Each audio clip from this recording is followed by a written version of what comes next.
name is Farhana and I am your new English teacher. Today we are going to study your English literature book, and the first lesson is about the poem. Open book page number 2 and see the poem. This is your poem, students. When I heard the learned astronomer. Okay, let's read the poem first and I will explain it stanza by stanza. When I heard the learned astronomer, when the proofs, the figures were ranged in columns before me, when I was shown the charts and diagrams to add, divide and measure them, when I was sitting heard the astronomer where the lecture with much applause in the lecture room. Student, this poem is divided into two parts. The first half of the poem describes the lecture, that is poet attending in the lecture room, and that lecture is about the planet and stars and the heavenly bodies.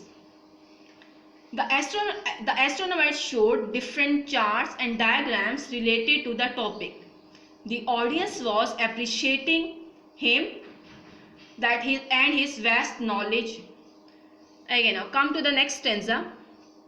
How soon, unaccountable, I became tired and sick, till rising and gliding out I wandered off by myself in the mystical moist night air, and from time to time looked up in perfect silence at the stars.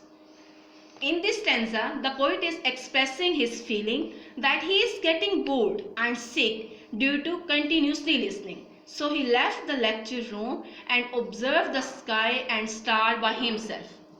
Students, now let's discuss the theme of the poem. There are two main points about this poem. The first one is learning through experience and the next one is learning through facts and figures. The poet is telling the difference between two types of these studies. It is a short poem about learning against experience. It also illustrates that the mystery of nature can be summed up in facts and figures. The poet explains that true knowledge can be gained when we observe things by ourselves. Okay students, now let's see the difficult words. I will tell you the meanings, underline difficult words and write down the meanings also. The first word is astronomer.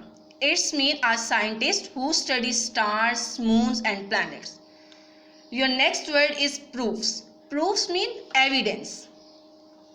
And in the first stanza, the fourth line, the word is applause. Applause means to appreciate. And the next difficult word is mystical. It means fascinating or attractive. Okay students, poet used the figure speech anaphora in this poem. Anaphora means repeated words. Anaphora is a figure of speech in which words repeat at the beginning of phrases or sentences. There are some examples I have written for you on board. The first one is, in every cry of every man, in every infant's cry of fear, in every voice, in every band. You see that these words are underlined. Every line is starting with the words in every. So these words are called anaphora. So there, if you see in your book, in the first stanza, the poet starts his verses with the words when I. So these words are called anaphora. Okay students, now you will read the poem and write down the theme of the poem by yourself. And students, do concentration and do the word with full concentration. Allah Hafiz students.